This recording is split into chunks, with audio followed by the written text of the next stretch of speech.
Well, good morning, everyone. And I'm Larry Proffit, one of my main mentors in my life. You've made a difference. We could quote that thing, I like me best when I'm with you. Uh, yeah, that's why I decided to accept your invitation. Yeah, I love being around you. Oh, it's fun. Maybe just some backstory. I met you, I believe it was the mid 80s, 85 or 86 or something like that. And I was anxiously pursuing a nutritional product company career. I'd been with that company for quite a few years and loved the products, just having a great time. And one of my friends said, you need to talk to this nurse. She's down in Vancouver. And so I called her, and she was already in this company, and she was all excited about her company. And she says, you've got to come to Portland. There's going to be a 2-day masterclass on just how to be a better person. You've got to come. It's going to be so good. Our company just hired this really good trainer, and he's got this amazing background, and come to it.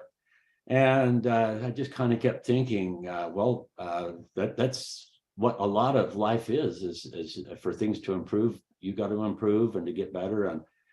And so I went there, and you walked in. Wow, what a smart guy.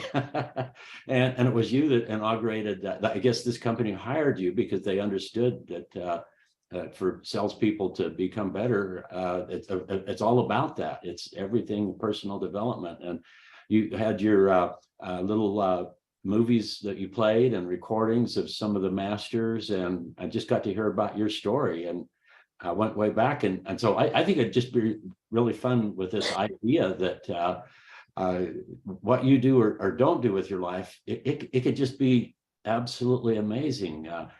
They say, and I think that maybe was originally from you where I first heard this, that even the most inward person that's just a real introvert, that they'll probably still affect up to 50,000 people in some way throughout the course of their life. And then I think, well, what if that was actually something that you deliberately did, and maybe you were involved in something that allowed you to meet more people. And in fact, that was your prime directive, to make as much difference as you could with as many people as possible. I think that would be a rich life. But wow, you could touch the lives of a whole bunch of people. And that's kind of what you've done, Larry. I don't know how many people you've affected, but some of the people that you've taught. And so I want to hear some of those stories and what came to you, because you're supposed to be an engineer at General Electric or something like that. Or a light salesman, right? Yeah. Yeah, that's what exactly happened. I was introduced to the idea of entrepreneurship after I was an engineer at GE for 3 years. And I had the opportunity to look at a business opportunity that got me excited about how you can dream big dreams and expect miracles, and lots of things can happen, but you got to do something about it. And I remember that first night, as an engineer, I really needed to analyze things. And my friend, Ralph Mitchell, had said, after we'd seen the business presentation, he said, well, Proffit, what do you think? You ready to start? And I said, I'll think about it and get back to you. And he said, let me share with you what they told me the first night I looked at this. He said, the sands of time lie bleached by the bones of countless thousands who upon a threshold of a great opportunity sat down and waited, and while waiting died. He says, is that going to be you, Proffit? And it changed my life. I got started that night, and it made all the difference. I think if he hadn't said that to me, I'd still be thinking about it. It's powerful how somebody can touch your life, and all of a sudden it's changed a whole different course. Yeah, tell us more. Well, what happened over the next few years, I started earning more money part-time than I was full-time at GE, and finally had enough courage to decide that being an engineer was not really for me anyway. I'd studied to be an engineer at the University of Wyoming, but I had no idea what an engineer was. I'd never seen one. Well, my uncle was one, but that was on the railroad, and I knew I didn't want to be him. But then things happened. We got started with that. We got a chance, head up their operations in Australia, and then decided to open up Japan. And then that's where things really started to happen on a worldwide basis. But what happened, Dave, you asked me to talk about one of the things that happened for me. I was doing a meeting one night, a business opportunity meeting. And one of my friends that I recognized came in. Now, this was a financially wealthy guy. He was a millionaire. He'd made it in the real estate business very successfully. And so I was a little surprised to see him at our meeting. And I asked him, I said, well, what are you doing here? And he said, well, he says, I think there comes a time in everybody's life then they'd like to feel like what they're doing is making a difference. So he says, but when people find out you're looking for something, you're inundated with opportunities. And it's like going to a Chinese restaurant. You just got too many things on the menu. So he said, I came up with an evaluation form. And he drew out on a piece of paper. I've got a kind of a little viewpoint. I guess you can probably all see this. He drew up a circle on a paper and made a pie chart. And he says the different sections I decided to look at because if they all made sense, then the business would be a good opportunity. And he would rate them on a scale of 1 to 10, how they affected it. And that's what he was doing with our business that night. And so should I talk about that, Dave? Would you be interested in hearing what he said? Oh, well, tell me more. Do tell. I know you've heard it many, many times. But he said the first section that he looked at of the pie is the industry that the opportunity is involved with. Is it something that is on the minds of people? Is it a big enough industry that if you got your friends involved, they'd also have an opportunity? Or is it something that's such a niche, small niche opportunity that is not going to help everybody? It's not on their mind. You've got to do too much work trying to convince people that it's worthwhile. He says, so you look at the industry. What are the opportunities in that industry? The second thing he says, if that checks out, he looked at was the company. He says, you can have the greatest product in the world. He says, but unless it's got a company with integrity behind it, pass, because it won't go anyplace. In fact, I was doing some work helping a man evaluate a business opportunity, and I told him this. And so he asked me to investigate this particular company. So I went and interviewed the owner of the company. And I said, tell me, what is your philosophy for doing business? He got a real quizzical look on his face. What do you mean? I says, well, what's your reason for having this company? What is it you want to accomplish? And he looked at me really funny and he said, well, to make a lot of money, I guess. And so I went back to my friend and I said, you better pass on this company. They're not going to be around very long because they didn't have a philosophy. It was Peter's. Remember that book years ago, What It Is That Makes an Excellent Company? Tom Peters wrote a book and he says it's a company that has a philosophy for being in business, a cause that they're about. He says if they don't have that, pass. It's not going to be around no matter how good the product is. Well, the next thing, the third section he says you look at is the product itself. Does it make a difference? Does it do what it says it's going to do? Is it easy enough for people to get into conversations about it? Is it something they can be proud to represent that will make a difference in people's lives? Then he says, if that checks out, why don't you look then at the way they compensate their people? His comment, I thought, really resonated with me because I was a rancher. I was raised as my dad was a rancher. And he says, you look at the opportunity that has a farming opportunity, not a ranching opportunity. What he meant by that, he says, if you're a farmer and you plant a bushel of corn, do you reap a bushel of corn in harvest time? He says, no, it's 100 or 1,000 times what you planted. He says, look for that kind of an opportunity. When you're going out ranching, you decide to have some pork, you kill the pig, butcher the pig, and then you got to have another one when that runs out. He said, you don't want that kind of an opportunity.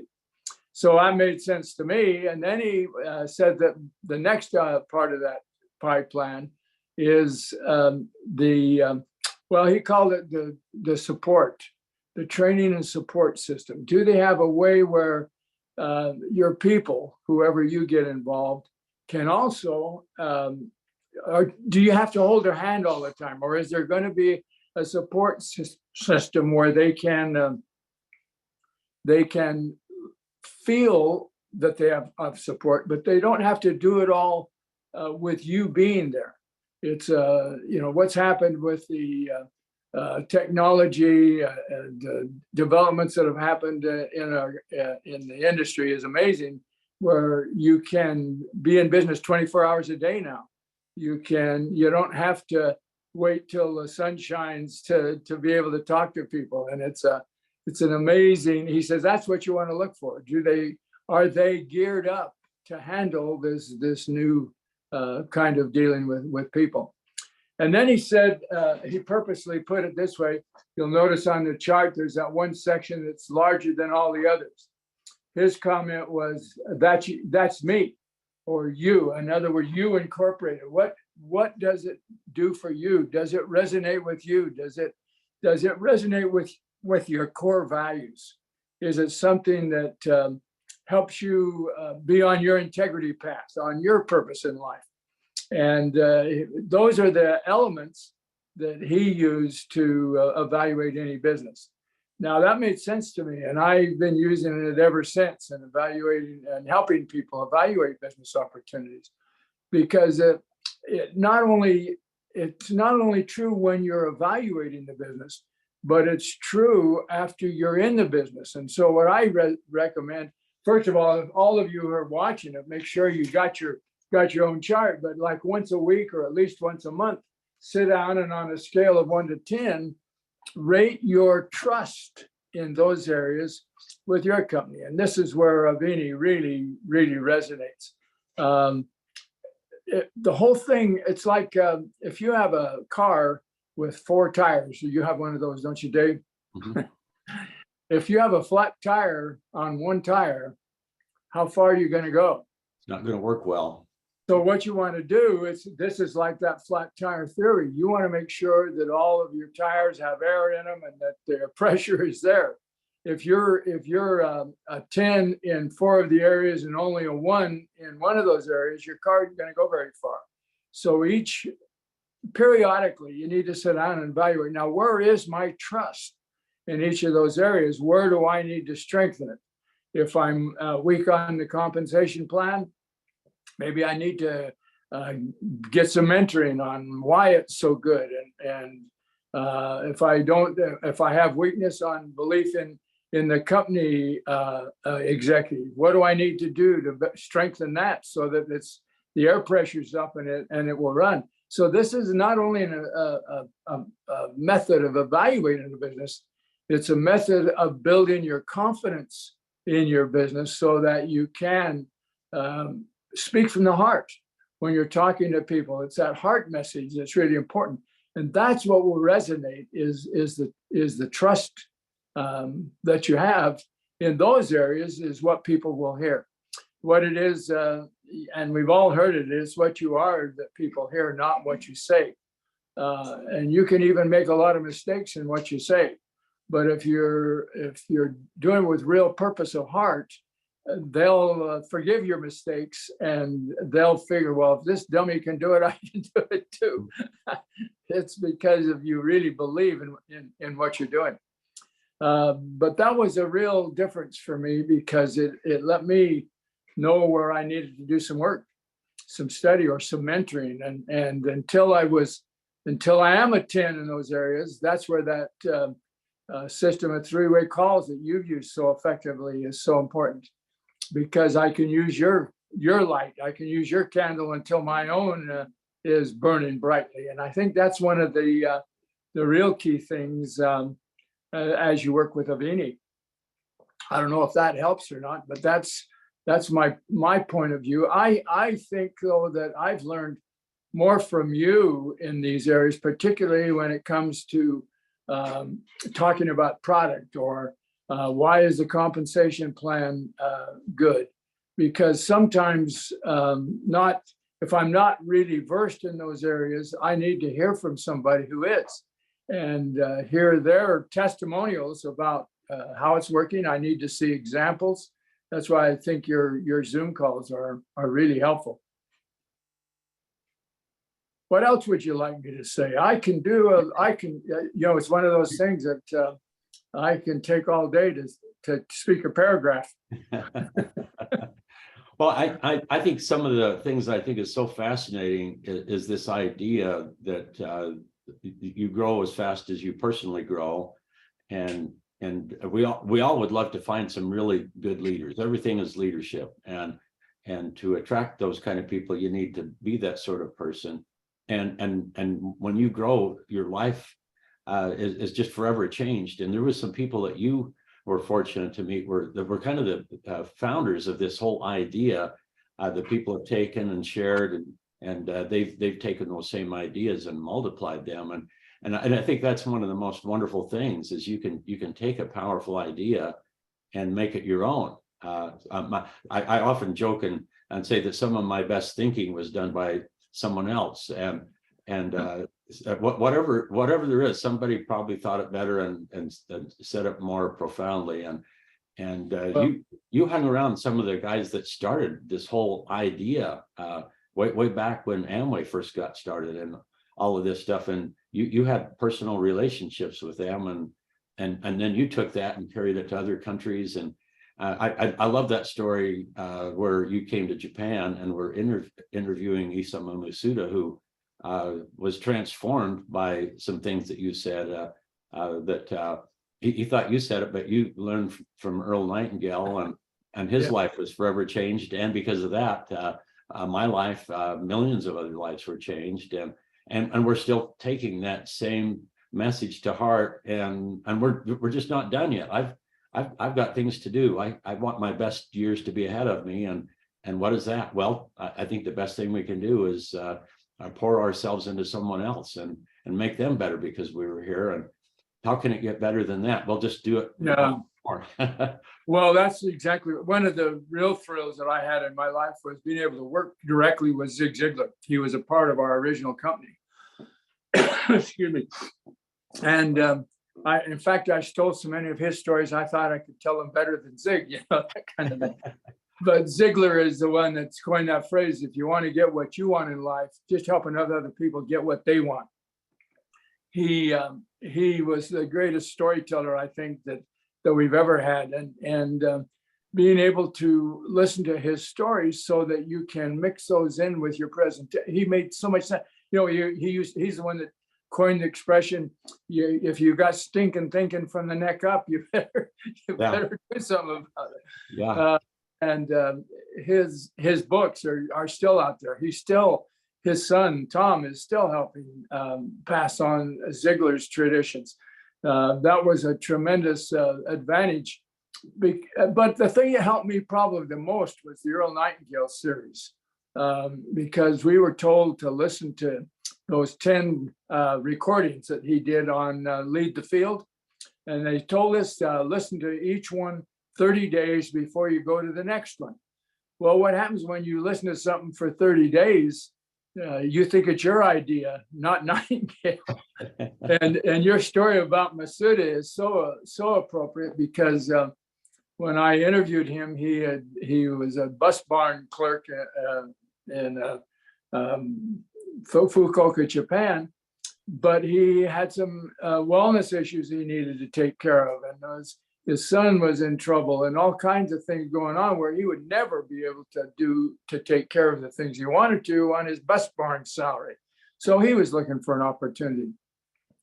Evidently, in somewhere in that interview, I quoted one of Nightingale's things, so that years later, I mean, this individual took a company from zero to $1 billion. At that time, it was faster than any company had ever done it. That was before the dot-com companies. And he had me help with the training, and we were at their convention in Brazil, international convention. And he came up to me and he says, do you remember what you told me when you interviewed me in March of 1975? And I didn't have a clue what I told him, but he took out of his pocket a 3x5 card, all laminated, all written in Japanese, except for my name, Larry Proffit. And he says, what you told me in that interview changed my life. And I'm thinking, oh boy, I didn't know I was that good, you know. And then I had the translator tell me what it was. And it was one of those things that I'd gotten in the very first recording from Earl Nightingale. And here's what it was, because this was so profound, it changed my life. And he said it changed his life. It says, in order to become the person you wish to become, you must first think, talk, walk, and act as if you already are that person. Well, it transformed his life, he said, and made a difference. And I thought, my word, that wasn't Larry Proffit. Who was that? That was Earl Nightingale. And who knows where Earl Nightingale had gotten that information. That's that domino effect. You can take a thought, and this is what I've enjoyed so much about working with you, David. You can take a thought and you have a way of putting it into words that resonate, that people will remember the phrase or the story far longer than they remember the sermon. And that becomes such a powerful tool. The other thing that I think is, well, I'm sure this has happened to most of us at a certain point where we've had experience. I know either selling light bulbs or selling electric motors, whatever it is.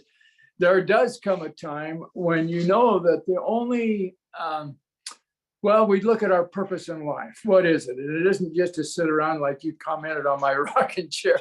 It isn't just to sit there and watch the world go by. The only way you're going to have any real satisfaction and joy in your life is when you're in the service of other people. And so looking for that idea or that thought or that concept that will make a difference in other people's lives brings you the joy and satisfaction where you are on purpose, understanding that to love your fellow man is one of the great commandments. And the way you do that is you find a way where you can make a difference in their lives.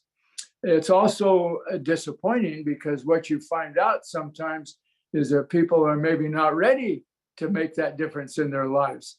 In fact, I just read an article in the Deseret News, some of you may have read it.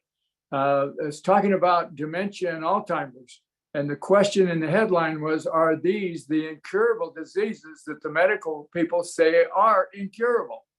And it goes into the article about how there's so many alternatives today that are being dismissed because they're not of the accepted media. And it says the biggest obstacles to having cures for those are the media and the medical establishment and the government.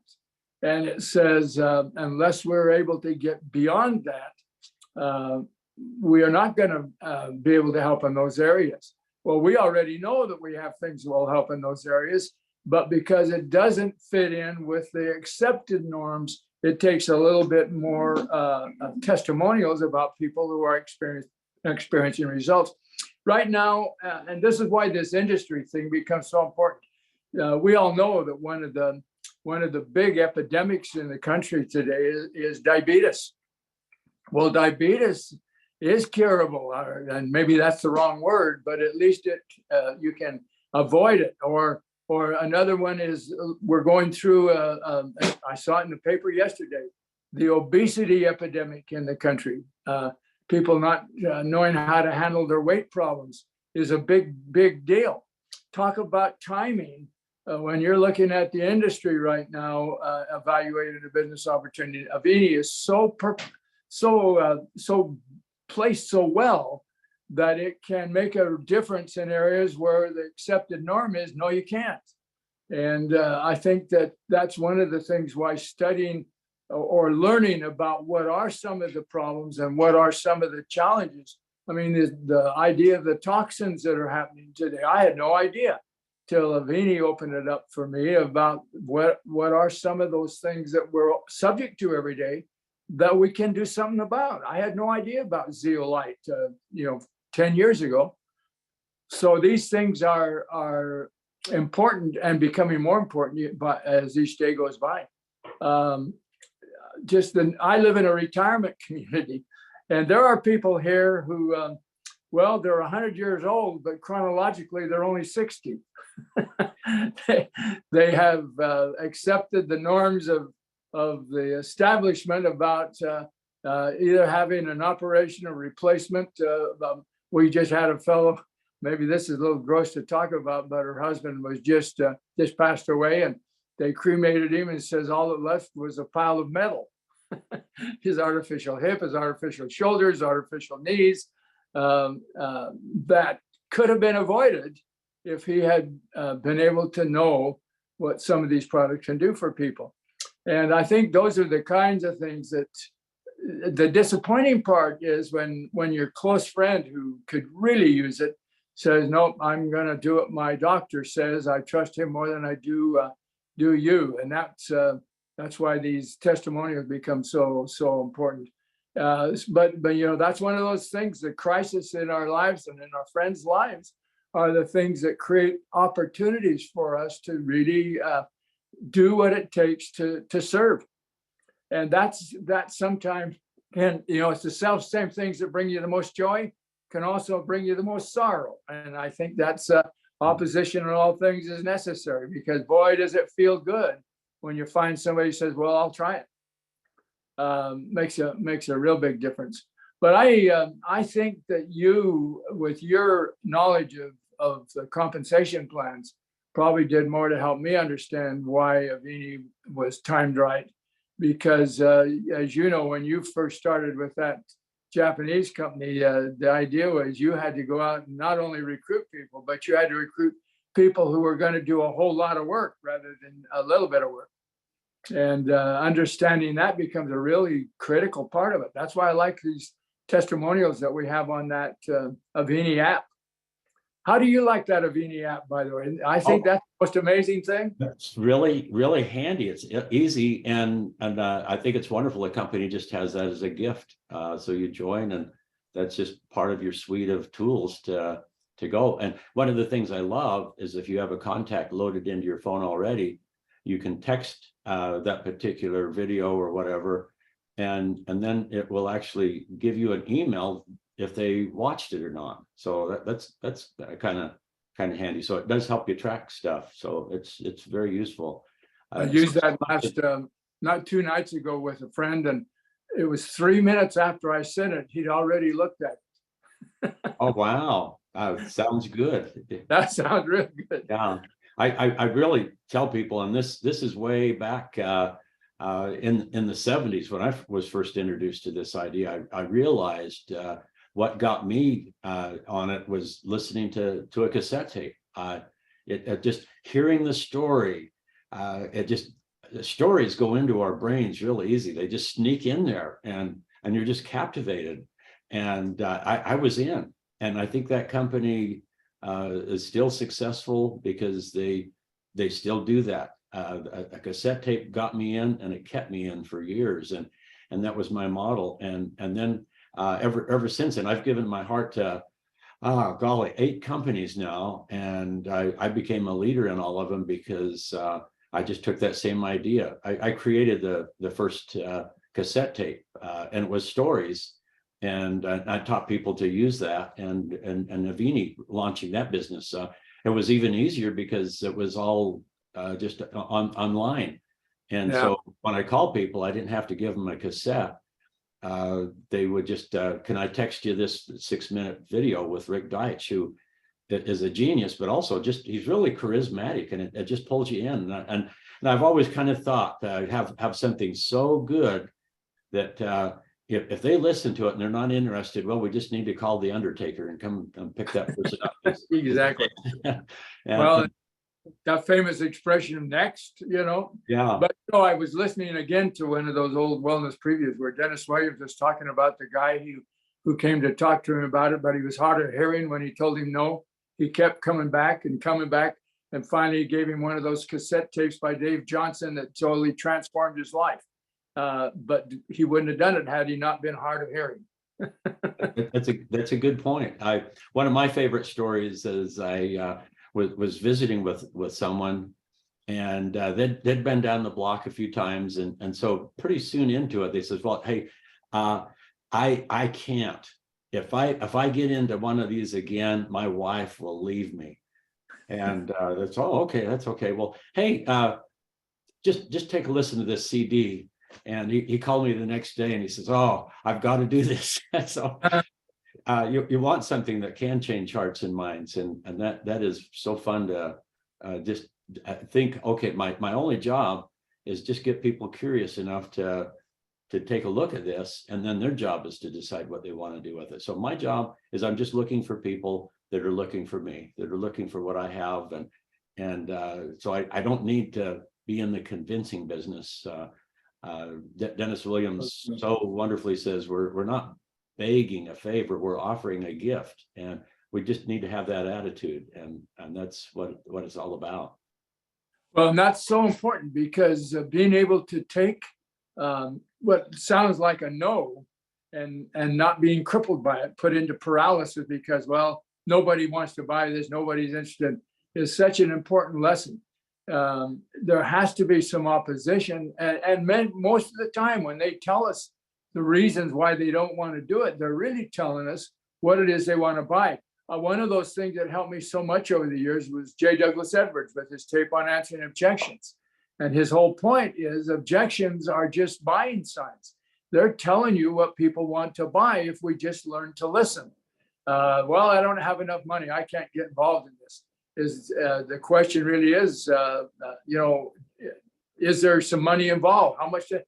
And rather than take it personally, was it somebody said, if somebody offered you a cup of coffee, you said no, do you think they'd go beat themselves up in their room? Oh, nobody wants to take coffee. When in effect, you would just, no, thank you, not right now.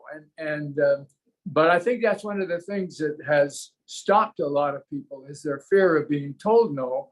They imagine it, and it becomes a goblet.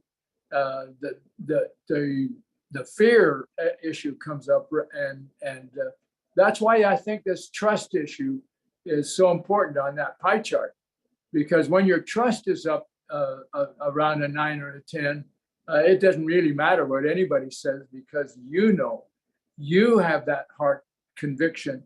And that's what makes a difference in them. And what it says, without vision, the people perish, that famous proverb. Mm-hmm. They need to hear the vision. They need to know that you're dedicated and that you believe it. And that's really what many of them are just looking for. That's why families sometimes are the hardest people to talk to. Mm-hmm. They knew me as a rancher and a guy who became an engineer and left it. But to have anything to do with wellness, what does he know about it? That kind of thing. So that's why the three ways become so important, because they're judging you sometimes by who they imagine you to be when you were a young whippersnapper in their life.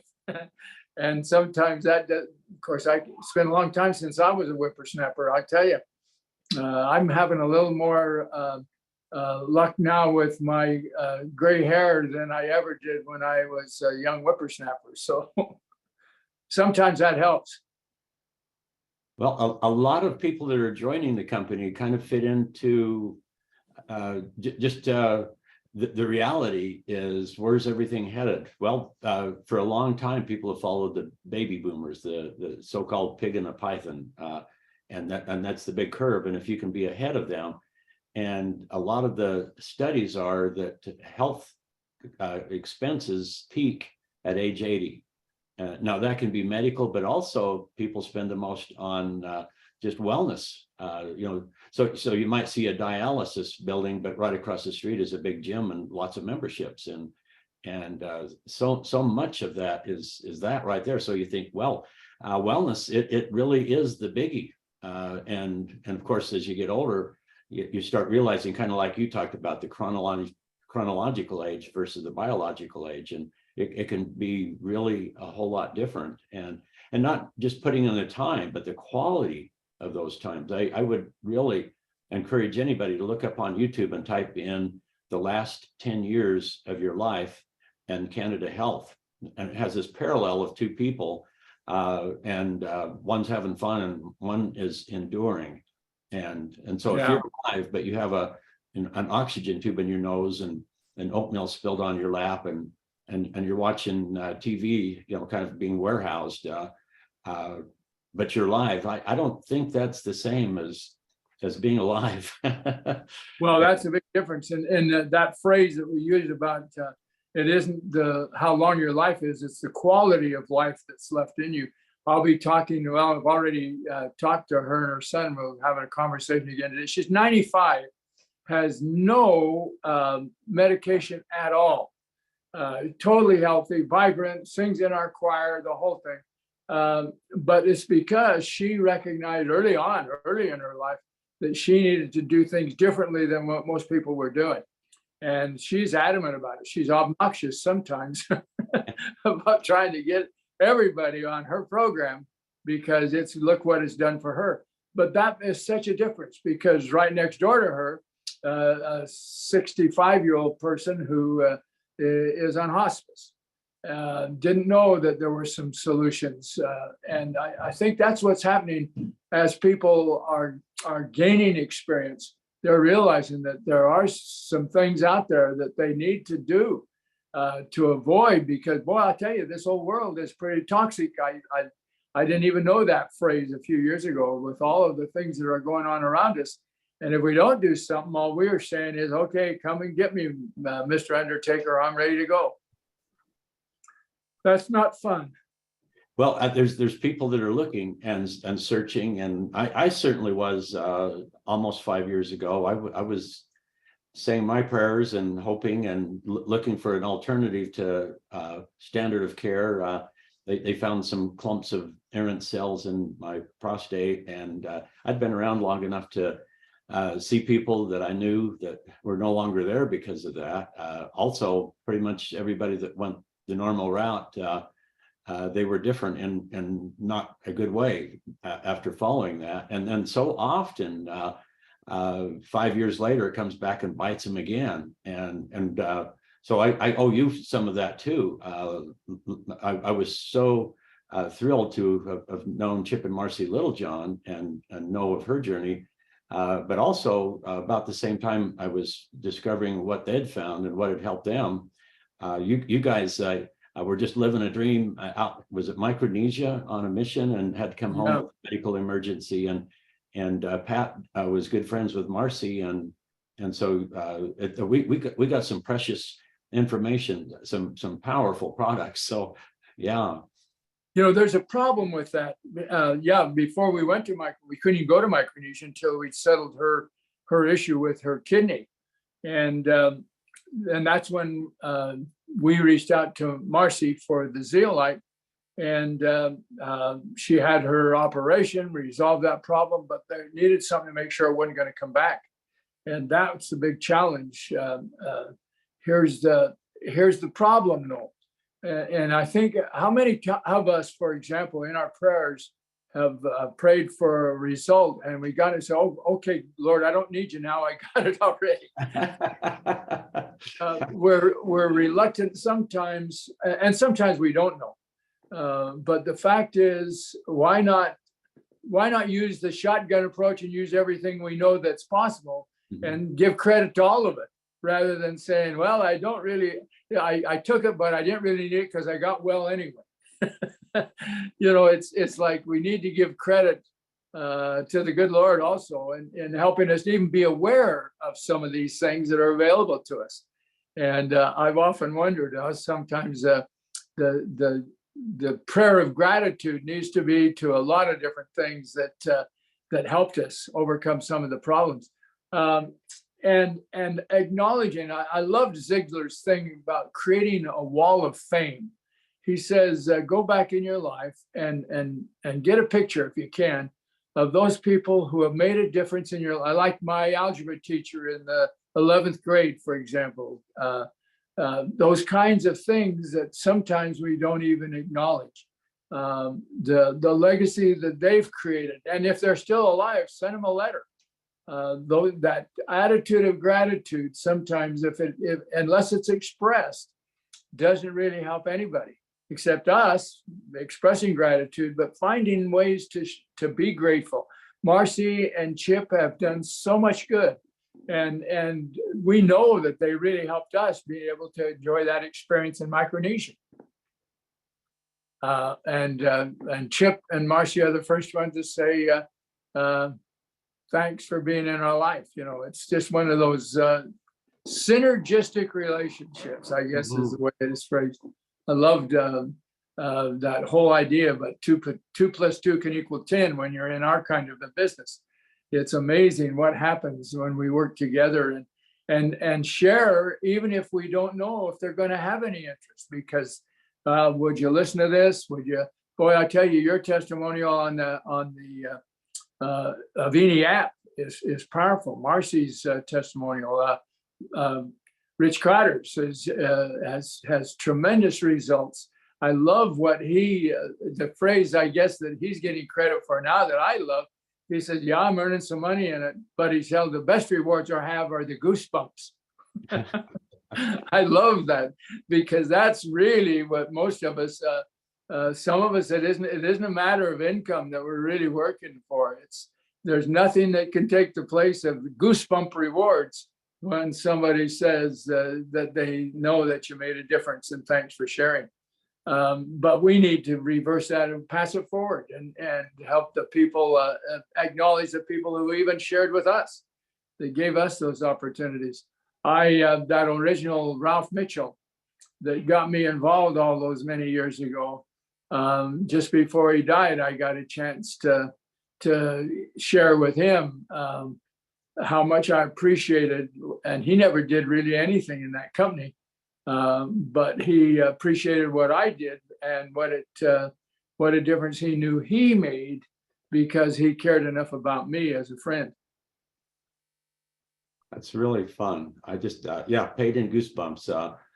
I love the idea of looking at your check as kind of a report card of how much service you've rendered, but fundamentally goosebumps, psychological income, spiritual paycheck, those are all things that I think really drive us as purpose. It's fun to have, a bank balance, but purpose, that's what really drives us and keeps us going. And Warren Buffett, he doesn't still work because of the money. He loves it. He loves it. He says every day he tap dances on the way to work. He loves it. And it's fun to have something that you get you out of bed because you got something to do. And I've heard it said best to me, to be anxiously engaged in a good cause. That's what we need.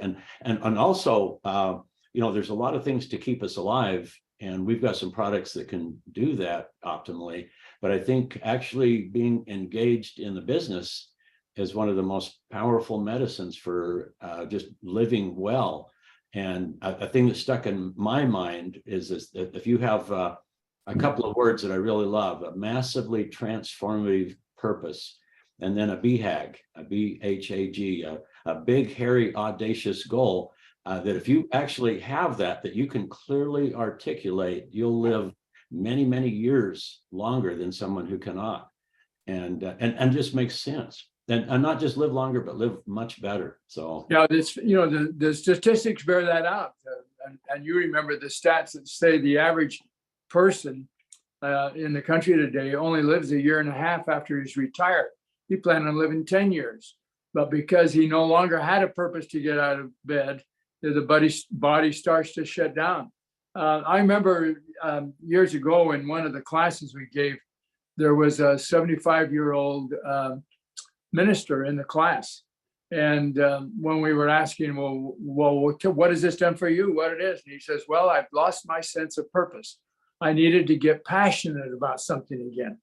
And I think that's what happens when a lot of people get into the retirement age, whatever it is. If they lose their passion for what they're doing, their body says, okay, I don't need to work as hard either.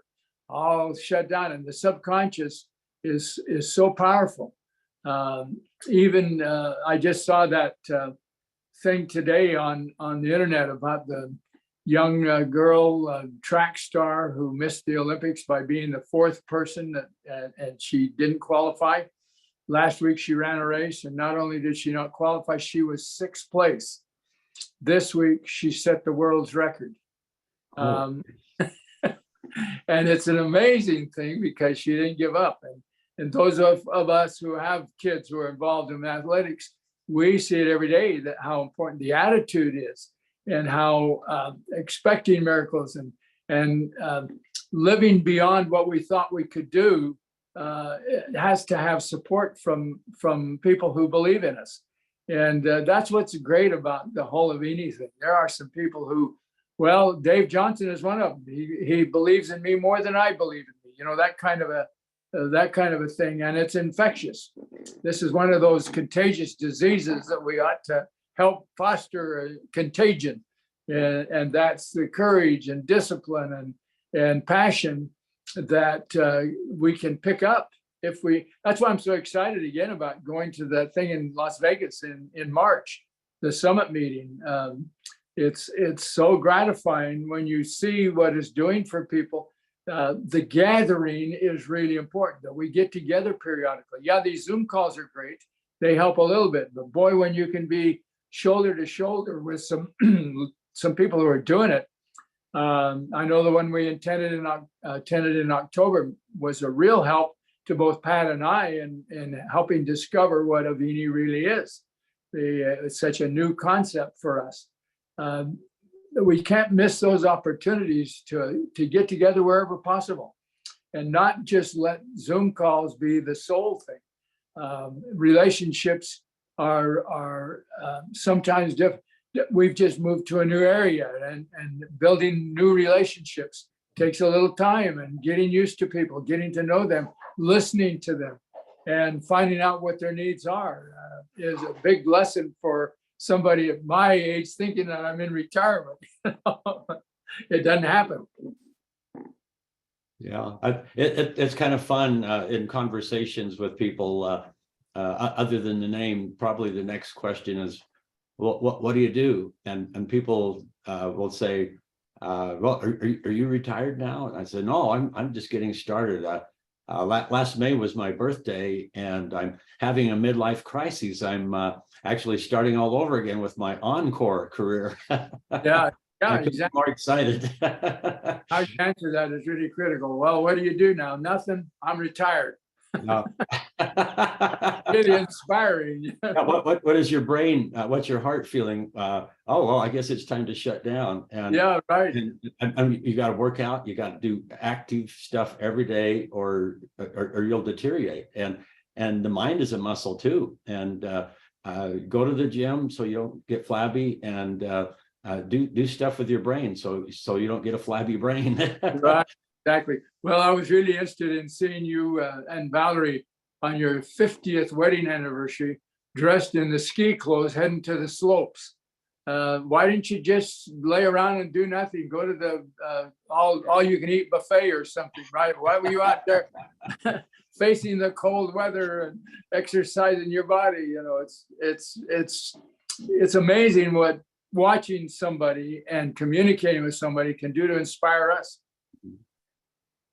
Yeah, well, there's a lot of living to do. This is such a wonderful time to be alive, because you can make such a difference, and the world needs difference makers in a positive way. And we've got what people need right now. I think if you kind of think who's the enemy of us all, if we could be sick and broke, we're more docile, easier to to control. Pat, this really happened just this last week. Was Pat's we call it her 28th birthday. At least the candles could be interchanged, so it said 28.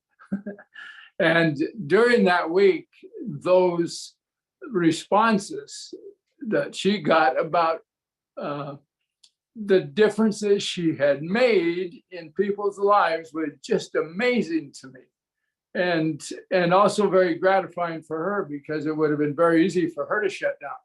But knowing her innate core values says, I got to go talk to so-and-so about something. In other words, she she feels that need when promptings come to do something about it, not just say, oh, I'll do it tomorrow. That sometimes can be very irritating to me. I'd rather wait tomorrow. But it was so inspirational to see people that we'd even forgotten about over the years. I got a call this week from a person that attended a convention we did in St. Louis. Do you remember that one all those years ago? Yes. And her comment, I've never heard from her since that day until this last week. And she says, what you told me that day changed my life. Well, wow, I don't even remember who she is. You know, you just don't know. You just don't know what a difference you're making. Sometimes it's just a smile. When somebody's having a down day, being able to look at your face and see you're not discouraged. And we talk about how the purpose of our life is joy. Well, then we better act like we're having joy, not just go around with a sour, a pickle sucking face, as the expression goes. Yeah, I'm a pickle sucker. What do you do, right? Well, that's got to have made your day for that lady to reach out. And I just think of probably one of the neatest thoughts is my mind just went blank. Mr. Rogers, there we go. But he made this statement that he says that if you could only sense the difference that you can have on the people you meet.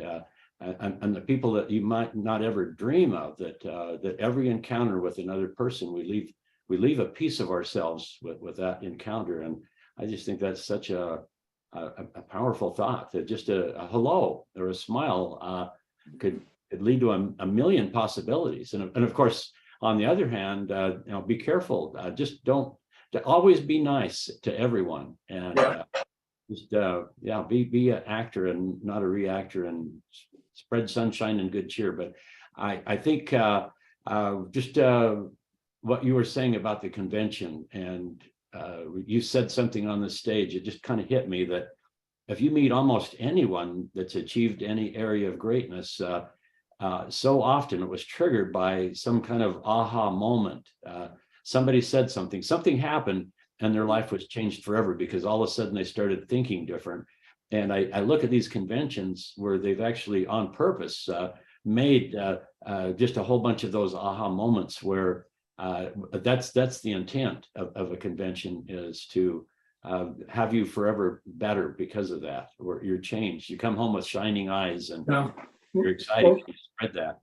There's a really important point, and Pat and I have had this discussion many times. Well, there's a meeting tonight. I don't really need to go. I don't need that. Well, what I have told her, and I know she's told me, is, yeah, you don't, but let me tell you, your being there is going to make a difference to somebody, and you don't know who that is. And sometimes we underestimate who we are. We think, well, I don't have anything to offer, when in reality, you don't know how much you have to offer. And sometimes we discount ourselves in those kinds of opportunities, thinking, I have not much, I don't have anything to contribute. You sure do. Just your mere presence, look in your eyes, a smile, or whatever it is, and maybe just an arm around somebody's shoulder will uplift and help them. So you just don't know. And that's why these opportunities, like the one in Las Vegas, the convention in March, there are those of us who it's expensive to make the trip and so forth. But boy, if we knew who we are going to touch, we just don't have any way of knowing. We don't have any way of knowing that ahead of time. And following the path can make sure that on the journey, there are a lot of sights that we will miss if we're not on the journey. And so that's especially at this age in my life, where we're now visiting grandkids all over the place, being able to know that just reaching out to a grandchild who may be struggling can make a big difference. Well, that's true of all of us.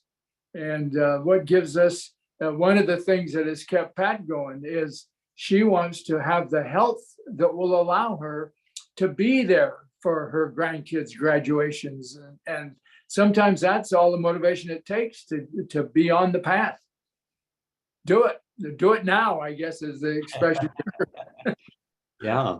Yeah. Do it right now. Yeah, Yeah. exactly. Well, we're in a difference maker company, and appreciate the difference you're making and what difference you've made in my life. But yeah, we could go on for a few more hours, but let's have another one of Yeah, these. let's do it again. More. I think one of the things that really helped us when we were there in October, and again, everybody being able to deal directly with Neil and Rick, and being able to hear their heart messages and why they're in this business of Avini is such a token. Sometimes that's what you need to hear if you don't have that conviction that the company is really committed to the people. And we need to hear that over and over and over, because it's their heart message, and that's what is propelling them and what they're doing. And we need to know that. You have that gift of knowing them, and sharing that is really an important part. That's what happened with Masuda. It's very difficult it was very difficult for him. It's very difficult for Neil or Rick to share, well, I'm a man of integrity and really believe what I'm doing.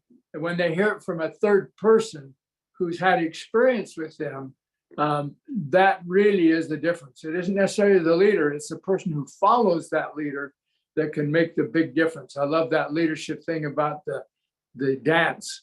It wasn't the first person that got up, it was the one who wasn't afraid of looking silly, got up. That's what created the onslaught of people getting in the dance. And I think that's an important part as we close this out, because those conventions have a real purpose for us, not just a fun time. That is awesome. Yeah. Well, thanks for being you, and let's Well, thanks for inviting me. I appreciate it. and Ziegler says, I'll see you at the top. See you at the top. And as Jim Rohn says, you're the average of the 5 people you associate most with. So come and associate with good people and raise your average. There you go. Thanks, okay. Dave. Hey, take care. Love you all. Goodbye.